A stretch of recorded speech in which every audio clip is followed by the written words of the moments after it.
Change by Design, revised and updated by Tim Brown. Picture this. It's the early 2000s, and you're sitting in the executive suite at Shimano, a powerhouse Japanese company that makes top-tier bicycle parts. For years, you've been crushing it, supplying gear to professional road racers and hardcore mountain bikers. But suddenly, the growth engine sputters to a halt. The market's tapped out. So what's your next move? The conventional playbook would tell you to push harder. Pour more money into research. Trim a few grams off that gear shifter. Launch some flashy ads about speed and performance. But Shimano threw out that playbook entirely.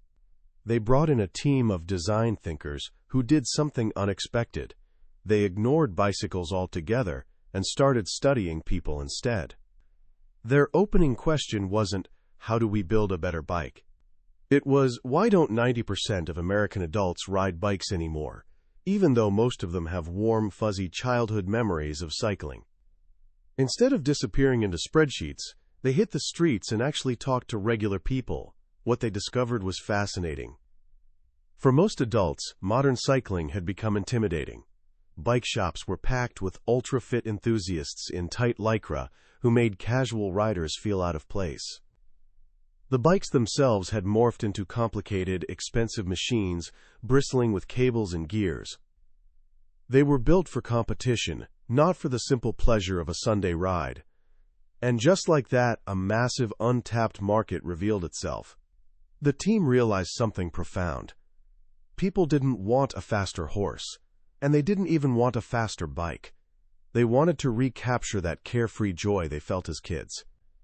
Drawing inspiration from those classic Schwinn bikes everyone remembered fondly, they created a fresh concept called coasting. These bikes would prioritize joy over performance. No complicated controls cluttering the handlebars, no tangled cables, just a comfy seat, upright handlebars, and brakes that worked when you pedaled backward, exactly like your childhood bike. But here's where it gets really interesting. They didn't just design a bike. They designed the entire experience around it. They reimagined retail strategies to make bike shops feel welcoming instead of exclusive. They built a brand around fun and exploration, with a playful tagline that said, "First one, there's a rotten egg." They even launched a website to help people discover safe, scenic routes in their neighborhoods.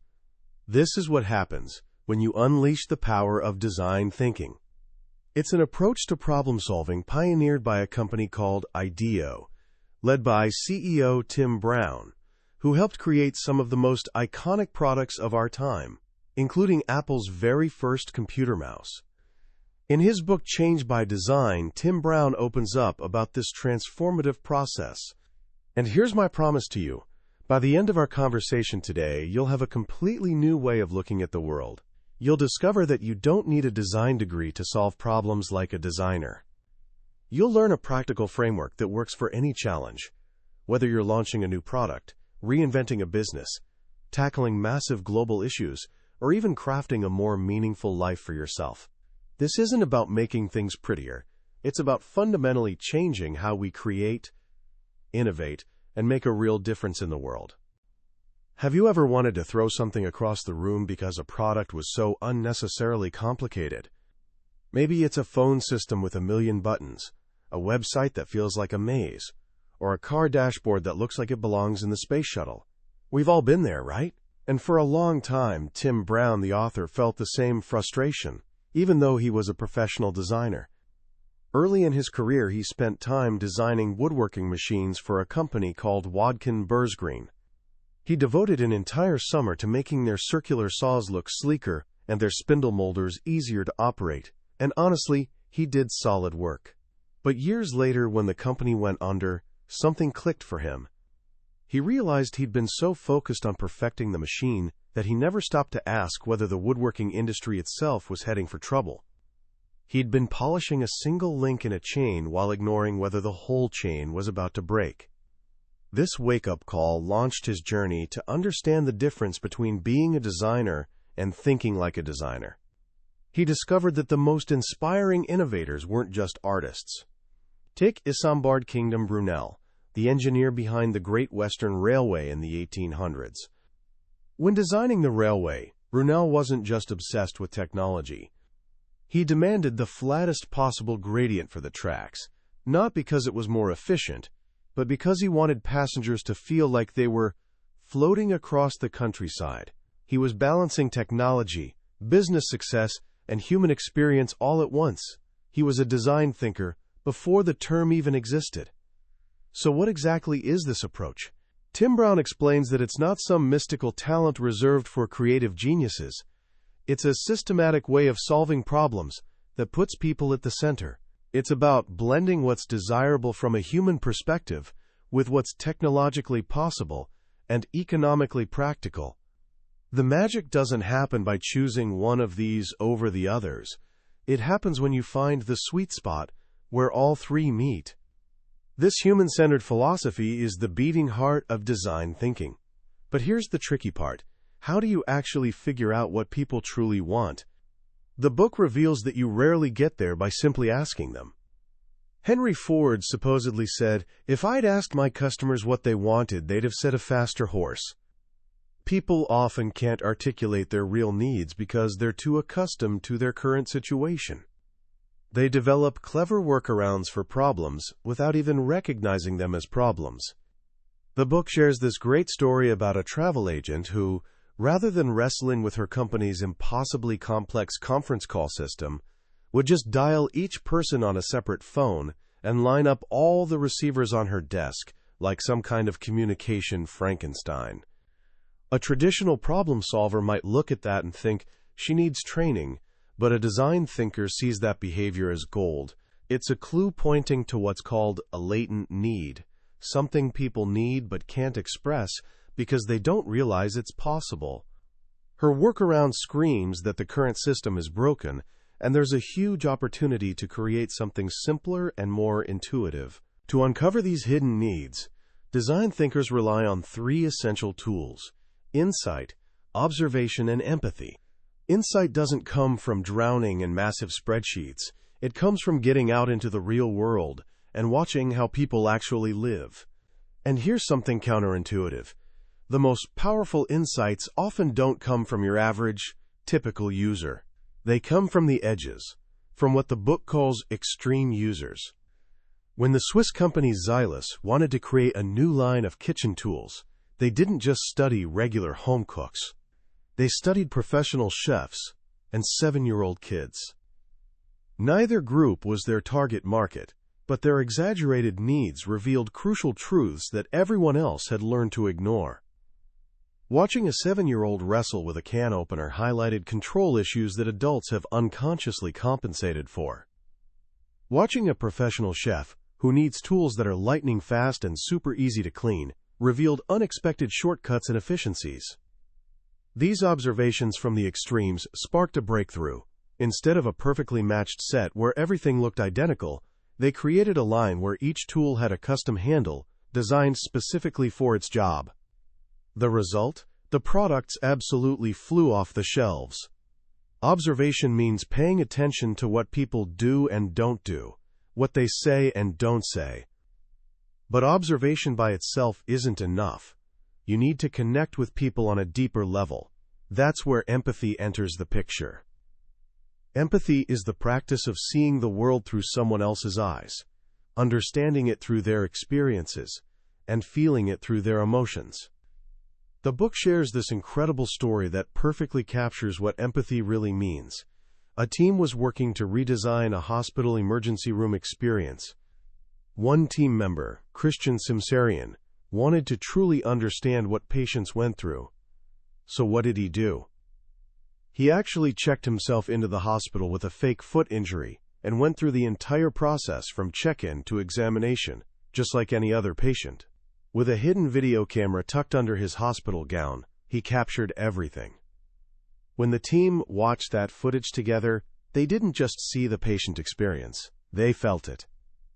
The confusing check-in process, the anxiety of being wheeled down identical hallways with no idea where you're going, the crushing boredom of staring at ceiling tiles for what feels like forever, with zero information about what's happening.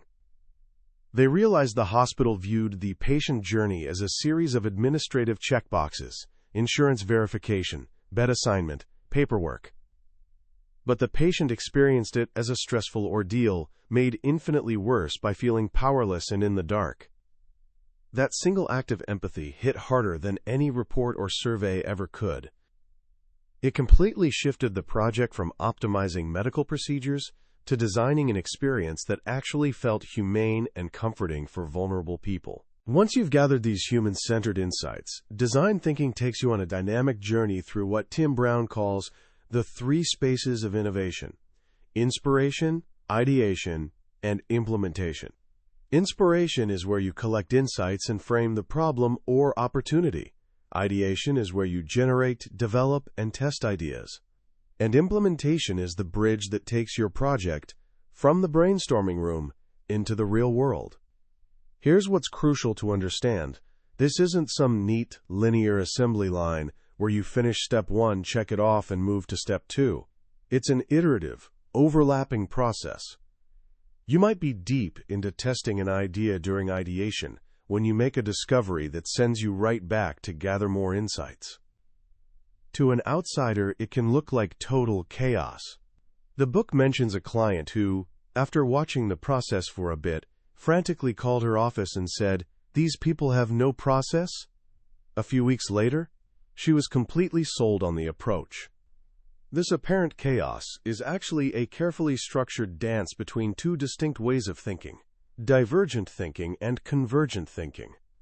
Divergent thinking is about creating choices. It's when you multiply your options and explore as many different possibilities as you can, without judging any of them. Convergent thinking is about making choices. It's when you take all those possibilities, analyze them, eliminate the weak ones, and zero in on a solution. Most organizations excel at convergent thinking. They're built for efficiency and speed, so they love narrowing options quickly. But here's the thing: innovation lives in the divergent phase. Linus Pauling, who won not 1 but 2 Nobel Prizes, said it perfectly. To have a good idea, you must first have lots of ideas. Design thinking creates a rhythm between these two modes, spreading wide to create options, narrowing down to make choices, then spreading wide again to explore the chosen path, and on and on. One of the most powerful tools for navigating this process is something you probably did constantly as a kid: prototyping. When Tim Brown was a boy in England, there was a series of blackouts. Instead of just sitting in the dark, he grabbed his entire Lego collection and built a giant flashlight to help his mother cook dinner. He'd created his first prototype. He was thinking with his hands. Most of us lose this skill as we grow up, trading our Lego bricks for PowerPoint presentations and status reports. But design thinkers understand that prototyping isn't just a way to test a finished idea. It's actually a way to explore and develop ideas in the first place. It's about building to think. The key is keeping early prototypes quick, rough, and cheap.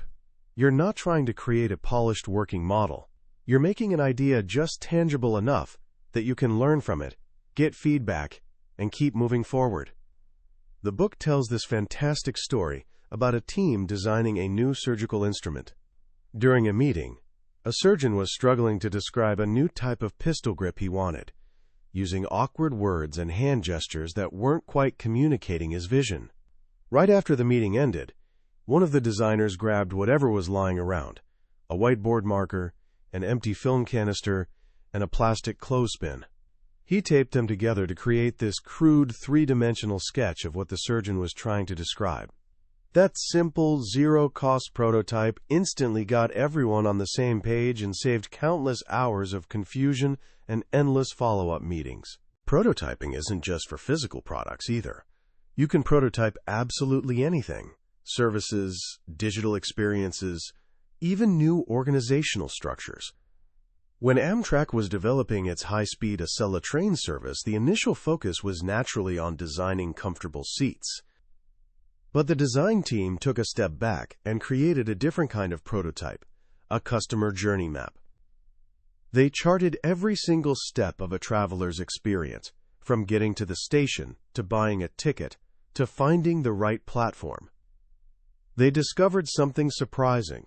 Passengers didn't even sit in their seats until stage 8 of a 10-stage journey. Most of the train travel experience had nothing to do with the actual train. That simple prototype revealed that every single step along the way was an opportunity to improve the experience, opportunities that would have been completely missed if they'd only focused on making better seats.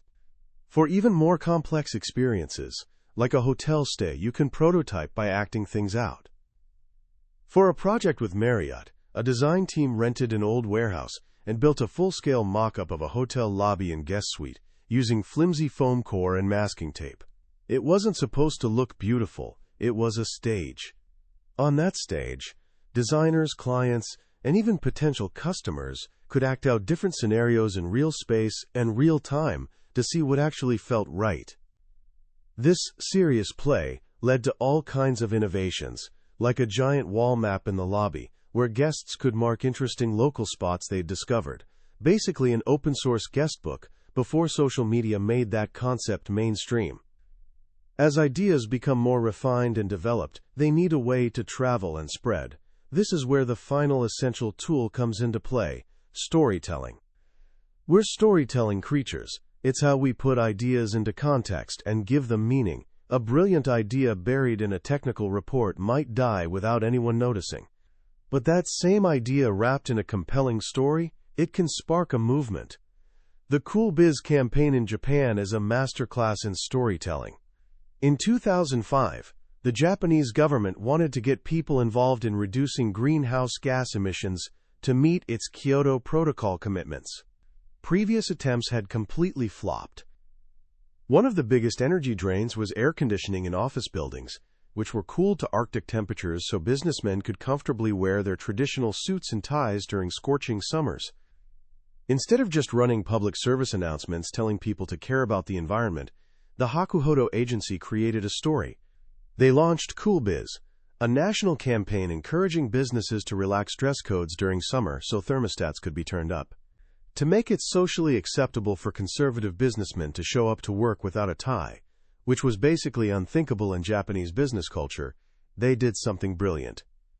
They staged a fashion show where dozens of high-profile CEOs and even Prime Minister Junichiro Koizumi himself walked the runway in casual, tie-less business attire. The event was a sensation. It sent a crystal-clear message from the top down. It's not just okay to change tradition for a greater good, it's cool. Within a year, over 95% of the population recognized the Cool Biz slogan, and the campaign led to massive energy savings across the country. It became a story that people actually wanted to be part of. These tools, empathy, prototyping, storytelling, aren't just for creating better products. The second half of the book explores this thrilling idea. As design thinking moves out of the design studio and into the boardroom, it can be applied to tackle some of our biggest and most complex challenges. We're shifting from a world of products to a world of services and experiences. We don't just want a phone anymore. We want seamless connectivity wherever we go. We don't just want a car. We want reliable mobility. And design thinking is perfectly suited for these complex interconnected systems. The book describes the massive challenge of redesigning the airport security experience for the Transportation Security Administration, or TSA. A traditional approach would focus on the hardware: better X-ray machines, faster conveyor belts, more efficient scanners. But design thinkers completely reframed the problem. They realized that security officers and travelers weren't adversaries. They were actually partners with a shared goal of safe travel. Through careful observation, they saw that anxious, confused passengers created a stressful environment that made it harder for officers to spot genuinely suspicious behavior. So the question evolved from, how can we reconfigure the checkpoint, to, how can we create empathy on both sides of the X-ray machine?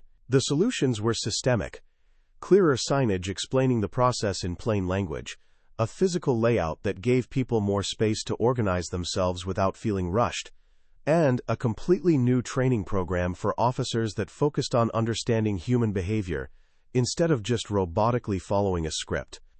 This scaling up of design thinking opens the door to what the book calls design activism, applying these human-centered methods to inspire solutions with global impact. And often, the most groundbreaking innovations emerge from places facing the most extreme constraints. Consider the Aravind Eye Hospital in India. Founded by Dr. G. Venkataswamy, its mission was to eliminate preventable blindness by providing cataract surgery to the rural poor. Importing Western medical technology was impossibly expensive, so it simply wasn't an option. Driven by necessity, they redesigned the entire system from scratch. They adopted assembly line efficiency in the operating room, where a single surgeon performs dozens of surgeries in one day, moving from one prepared patient to the next without wasting any time. Instead of importing expensive intraocular lenses at $200 a pair, they figured out how to manufacture high-quality lenses themselves for just a few dollars. And in a profound act of empathy, Dr. Feeve realized that his patients, who came from poor rural villages, didn't need fancy recovery wards with televisions and adjustable beds. In fact, that kind of environment might actually make them feel uncomfortable and out of place. So postoperative recovery happened in simple rooms with rush mats on the floor, which felt as comfortable and familiar as home. This approach allowed Aravind to operate on a sustainable business model, where paying patients subsidize free care for the poor. It's an incredible example of how extreme constraints, when met with empathy and creative thinking, can lead to solutions that change the world. From redesigning education in Peru with the Innovat Schools project, to reimagining democracy itself with a new voting system for Los Angeles County, the book is packed with inspiring stories of design thinking being applied to the world's most wicked problems. Ultimately, change by design leaves us with a powerful and optimistic message. The world is full of challenges, from outdated social systems to the urgent need for a sustainable economy. But these aren't just problems to be managed or endured. They're design opportunities waiting to be seized. And the tools to seize them, empathy, observation, prototyping, and storytelling, aren't locked away in some designer's toolkit. They're accessible to anyone with the curiosity to ask why, the courage to try things that might not work, and the belief that we can and must design a better future. As we wrap up our journey through change by design, what strikes me most is how genuinely hopeful and empowering its central message is. In a world that often feels overwhelmingly complex, full of problems that seem too massive to solve, Tim Brown isn't offering us some magic solution. He's offering something far more valuable, a mindset, a practical way of looking at any challenge, no matter how intimidating, and seeing it not as an insurmountable obstacle, but as a creative opportunity. The most powerful lesson for me is the radical shift from a problem-first to a people-first approach. For so long, business and innovation have been driven primarily by technology or financial metrics. We ask, what can we build? Or, what will make money? Design thinking flips that completely and forces us to start with a much more profound question. What do people truly need? It's actually a return to a fundamentally human way of creating. It reminds us that behind every statistic, every data point, is a real person with hopes, fears, and daily frustrations. That emergency room story is such a perfect example. No amount of data analyzing patient processing times could ever capture the feeling of anxiety and helplessness that one person experienced, just lying on a gurney staring up at ceiling tiles. Empathy, the book shows us, isn't some soft skill that's nice to have. It's the most critical source of meaningful innovation we possess. The other idea that really resonates is this concept of building to think. We're educated to believe we must think our way to the perfect answer before we dare to act. We write elaborate plans and debate ideas endlessly in meetings. But design thinking encourages us to embrace a kind of productive impatience, to get our hands dirty, to build rough, imperfect prototypes and learn from what they teach us. It frees us from the paralysis of perfectionism and gives us permission to learn by doing. It reminds us that failure isn't the opposite of success. It's a crucial part of the journey, as long as we fail early to succeed sooner. So how can you start applying this powerful mindset to your own life, starting today? Here are 3 simple actions you can take right now. First, become an anthropologist of your own life. Pick one routine activity you do every day. making breakfast, your commute, your homework routine.